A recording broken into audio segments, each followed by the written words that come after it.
Hey, this is Ronan Dave here, and I want to do a little historical analysis of the recent film Silence by Martin Scorsese. Silence just came out in Japan not too long ago, January 21st to be exact, and I saw the film opening weekend in Japan, that is, and I thought it was really incredibly well made and moving film based on the novel Shusaku Endo, a Catholic Japanese author. It's a great film, and this is less of a review and more of a look at the historical background, because I think without a historical context, many people may walk away with a wrong impression of what was going on in the film and in Japan at that time. Some might think the story anti-Japanese or anti-Christian / anti-Western if they only look at the surface. Alright, the plot, real quick, is about two Portuguese priests played by Andrew Garfield and Adam Driver. They sneak into Japan to find their mentor, Father Friera, played by Liam Neeson, and give spiritual comfort to those Japanese Christians. They enter Japan very hostile to outsiders and Christians in general. Eventually they are caught and they endure all kinds of sufferings, physical, mental, and spiritual, to get them to renounce their faith, to apostatize. Now the big question is, why were the Japanese so hostile towards the Christians? The easy and lazy answer would be that they just didn't want meddling foreigners and their foreign religion in their land. In today's time, that's a very understandable perspective that a movie might take. But in reality, it's far more complicated than that. Japan was no stranger to religious strife, nor foreign influences. In fact, when Buddhism was first introduced to Japan in the 6th century, it touched off a decades-long power struggle between reformers and conservatives who wanted the country to stick solely to the native Shinto religion. The reformers eventually won out, and over time different Buddhist sects formed, but with that strife also came these sects would rise up and attack each other, burning their temples and so on. And there was also persecutions of certain groups. The first Europeans to reach Japan were the Portuguese in 1543. It was 3 of them on a Chinese ship, and they introduced the Japanese to firearms. The firearms would have a major impact on the warfare of Japan to come. And after that initial contact, missionaries began to arrive, Jesuit missionaries, starting in 1549 to be exact. At this time, Japan was in the midst of the Sengoku period, or Warring States period. This is where in name only, the shogun, the military ruler of Japan, ruled in the name of the emperor, but both of these titles were largely empty titles, as daimyo, local warlords, waged war on each other to either defend or expand their territories. And this had been going on for almost a century by this point. So basically the autonomous daimyo in the south, in Kyushu, welcomed the Portuguese and the missionaries. They liked the trade that came with the missionaries, and the Portuguese traders and the Jesuit missionaries were so closely combined it was hard to separate the two of them. Anyway, the daimyo liked the wealth that they were getting from this trade, especially in terms of guns. The missionary work was slow at first, but over time, more and more were converted, first amongst the poor, then amongst the military class, and then the daimyos themselves. One missionary was given special consideration by the shogun Ashikaga Yoshiteru, whose guardian had been converted to Christianity. However, after that shogun's death, Buddhist groups were jealous of these Christian newcomers, and they pushed the emperor to issue an edict expelling all the missionaries. However, since the emperor had no power whatsoever, nothing became of this edict. The next big advancement for Christianity in Japan was the rise of a minor warlord in what is today the Nagoya area. Oda Nobunaga defeated a powerful warlord in 1560, and he began the slow process of unifying the whole country. One of the biggest obstacles to this unification were the powerful Buddhist groups, who instead of meditating on the transcendental spent more time burning and killing. Oda saw the Christians as a perfect foil for his hated Buddhist rivals, and so he encouraged them to continue their work. Oda Nobunaga was succeeded by one of his generals, Toyotomi Hideyoshi, and Toyotomi continued the trend of Oda in encouraging the Christians. But he started to get alarmed at the growing number of Christians, especially when he expanded into Kyushu. In Kyushu, he saw that the Jesuits had a lot of power. And the whole problem that he had with the certain Buddhist groups was the power that they held, the secular power they held. And here he found the Jesuits in Kyushu holding a very similar power. In 1587, he suddenly turned against the Jesuits and ordered them all out. Now, this effect was kind of half-measured at best, but the missionaries were forced to go into hiding, the Jesuit missionaries, that is. However, little effort was made to ferret them out. Now, one of the things not touched on in the novel or the film is slavery. One of the reasons why Toyotomi was so angry with the Jesuits, and especially the Portuguese, was slavery. The Portuguese had bought and sold a large number of Japanese slaves and sent them all over areas of their influence, even as far as Portugal. In fact, Japanese slaves were some of the first Japanese to visit Europe. And Toyotomi officially banned slavery of Japanese people in 1590. Despite Toyotomi's expulsion edict, Christianity continued to flourish until 10 years later, in 1597, tragedy struck. 26 Christians, 7 missionaries, and 19 Japanese Christians were crucified in Nagasaki on the orders of Toyotomi. But this is where it gets rather confusing. It wasn't Christians so much related with the Portuguese Jesuits, but the Spanish Franciscans. Oh, and 3 Japanese lay Jesuits that were kind of rounded up by mistake. Now, to understand this confusion, let's go back to the movie real quick. One of the themes in the whole story, film and novel, is that Christianity was defeated by what one of the characters calls the swamp of Japan. There's an argument going back and forth between the protagonist, Father Rodriguez, and the antagonist, Governor Inoue. Rodriguez argues that the roots of Christianity in Japan were ripped up by the authorities, while Inoue counters that, saying that the soil of Japan could never accommodate this different belief. Later, Rodriguez is confronted by Fiera, played by Liam Neeson, who tells him that Christianity in Japan was never true Christianity, but a hodgepodge mix of the old Shinto religion and what they understood of Christianity. It's a very interesting outlook and certainly shows the Catholic author Endo's spiritual struggle within himself and in his country. What he misses, I feel, that this mixing of older beliefs with Christianity wasn't confined just to Japan.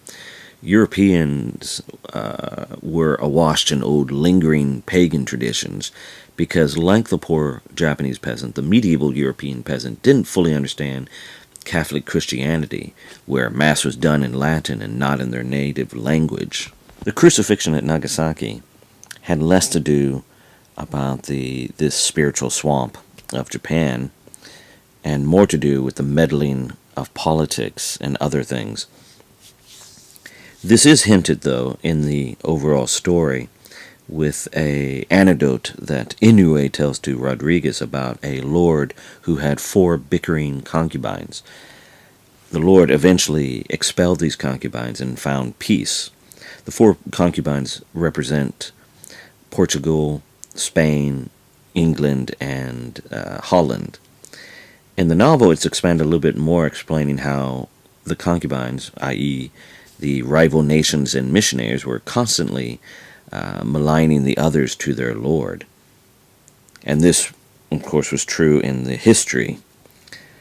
Even the Dutch and the English had a bit of a war which showed up in Japan, and complaints were duly lodged by both with the authorities against the other.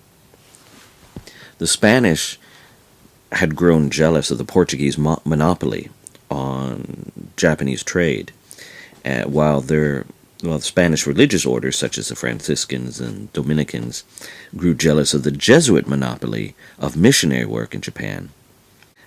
At the same time, Toyotomi was getting sick of having to deal solely with the Portuguese for trade, and the Portuguese would do nothing without the consent of the Jesuits.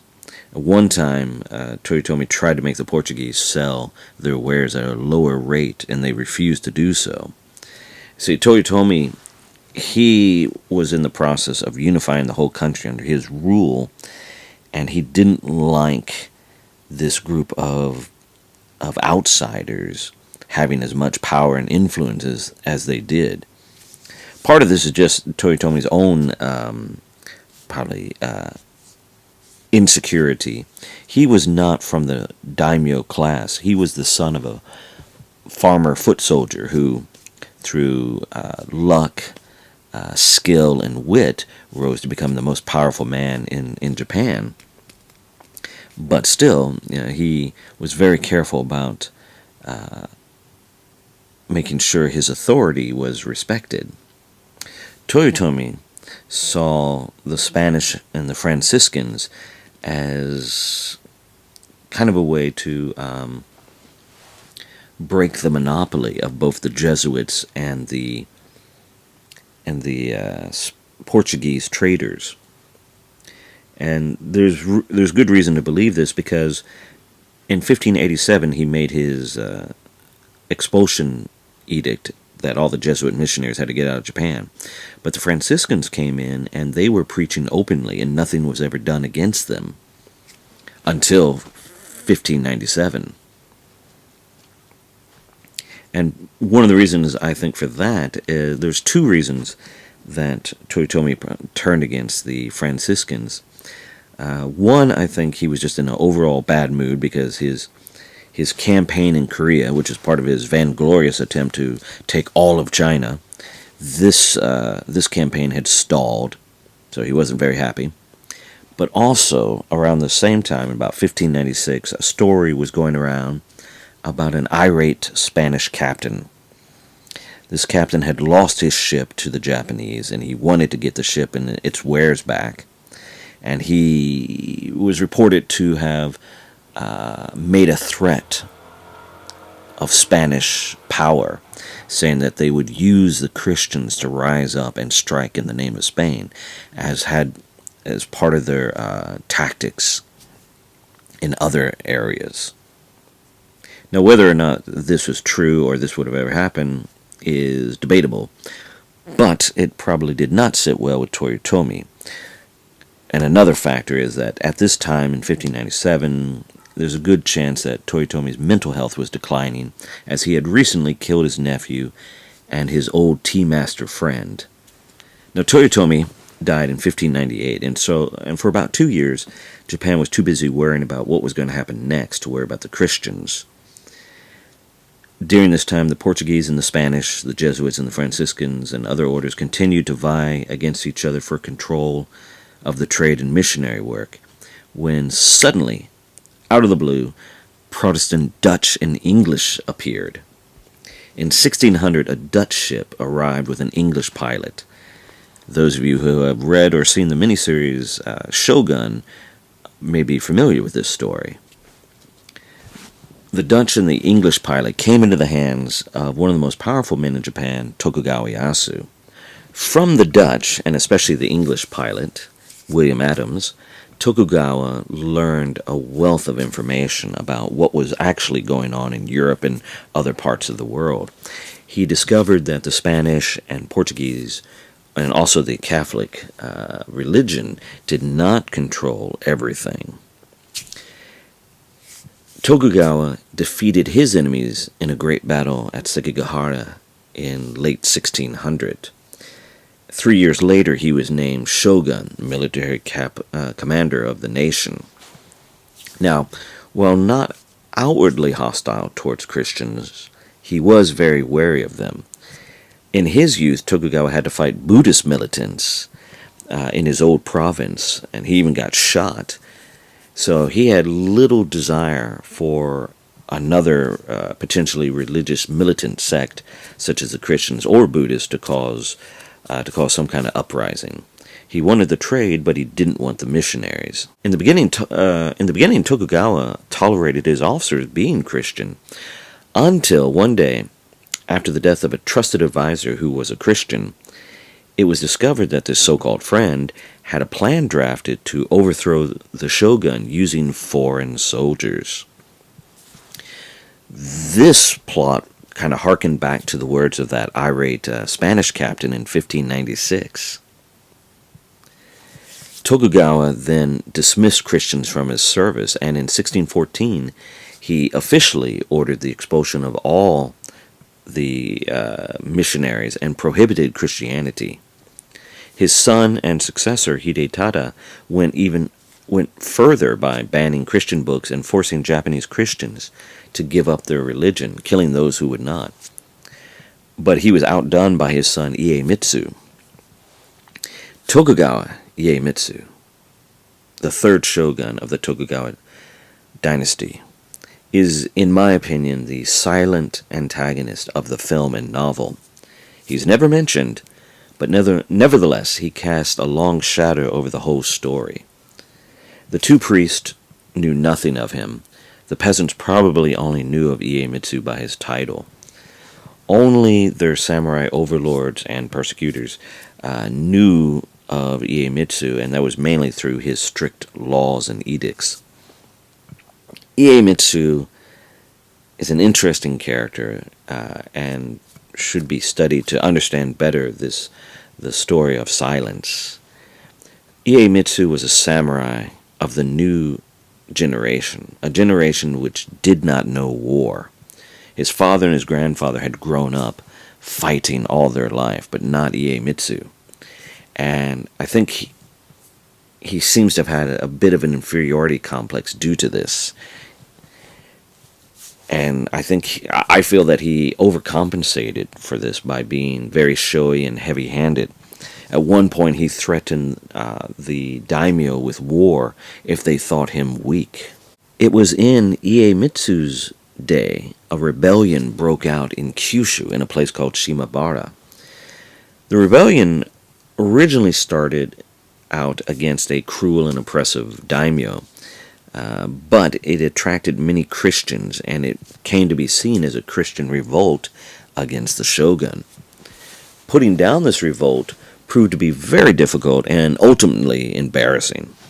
The samurai had grown lax in the 2 decades of peace that had followed the last major samurai war in 1615.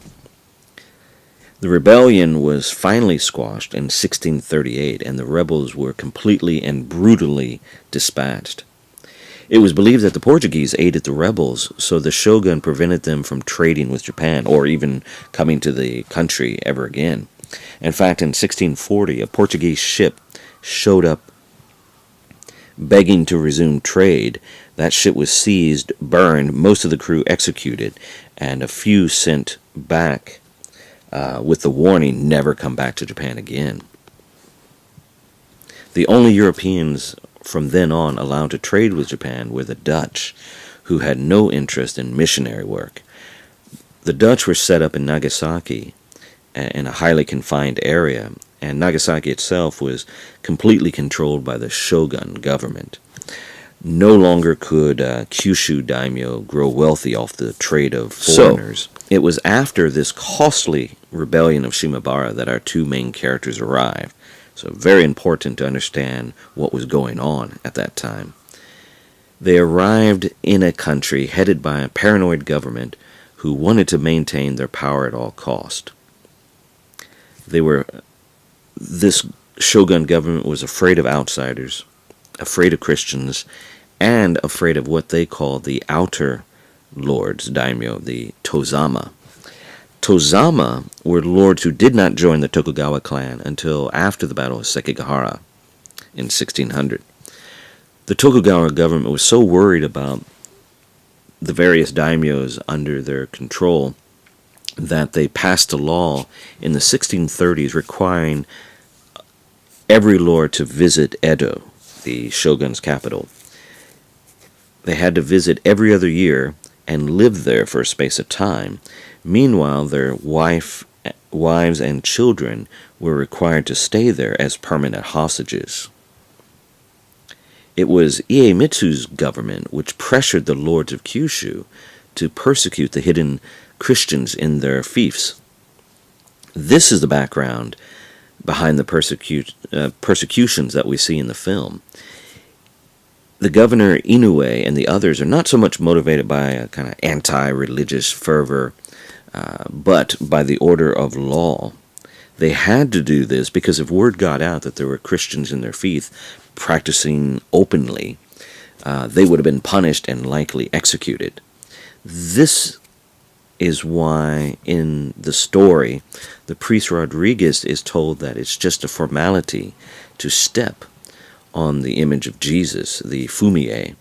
They wanted to be able to tell their superiors that they had taken care of the Christian problem in their region. It has to be noted that while the Buddhist priests certainly didn't love the Christians, it was not them pushing for some kind of holy crusade against Christianity as some outside religion. This was almost strictly done by the Tokugawa government, who wanted to maintain peace and stability. Now, of course, none of this justifies the cruelty inflicted on the peasant Christians. They are the true sufferers here. Given the area that they were in, they'd probably been Christian for quite some time, nearly a century. Their parents, grandparents, and possibly grandparents, great-grandparents had likely been Christian. They didn't understand all the politics swirling around them. Christianity was simply what they had been born into, and that was all they knew, unfortunately for them. In contrast, Rodriguez, the outsider, comes off as rather naive to what's going on. He knows so little about what's going on in Japan, nor, it seems, with the world, with European imperialism. He doesn't seem to be aware that he is a part of that. And it's his naiveness and pride that causes the suffering of the Japanese Christian peasants. When he is told the story of the Lord with the 4 bickering concubines, Rodriguez rather naively suggests that the Lord should take a proper wife, meaning accepting only Christianity. But by this time, the authorities realized Christianity came with too many strings attached, namely the Spanish and their imperialism. They understood how the Spanish did business better than Rodriguez. And anyway, it was ultimately a futile argument, as Inoue had absolutely no authority whatsoever to accept Christianity, or stop the persecution, or even to appeal to the shogun to do any of these things. Long gone was a time when individual daimyo could make their own decisions, as they had done when the Christian missionaries first arrived. Also, Inoue was way too far away, geographically speaking, and way too far down on the totem pole to have much luck in swaying the shogun Iemitsu into doing any of this stuff, especially not after the costly and embarrassing Shimabara rebellion. In the end, being in circumstances beyond their control, I feel that the priest and the peasants had to follow the old Aesop fable of the reed and the oak, that it's better to bend in the strong winds like the reed, or risk being destroyed completely like the stubborn oak. And by bending, the hidden Christians did survive, emerging out of the shadows 2 centuries later when Japan opened up to the world again. To summarize this long ramble, The historical backdrop to Silence isn't that Japan was inherently hostile towards Christian because it was a foreign import or because it was a completely alien religion, but that Spanish imperialism, which used Christianity, coupled with a paranoid shogun government which feared threats from both outside and inside the country, created the unfortunate situation that our characters found themselves in. Anyway, that's some of the historical background of Silence. Ultimately, I feel the main thing was Endo, the author Endo, trying to come to grips with and defend those missionaries and Japanese Christians who had given up their faith, apostatized, at least on the surface, saying that they were not cowards or traitors to their faith, and to make people understand the sufferings that they went through. The whole thing is really, really fascinating when you dive into it, and I barely do it justice here, but I hope you can appreciate the complexities behind the story. As for Silence, it's a really good movie, and it earns its moving moments without cheating, like some of those swelling scores you get with the, what I call paint-by-the-number Oscar contenders. I highly recommend you see it. Anyway, I hope you learned something from that. Please feel free to like, comment, and subscribe.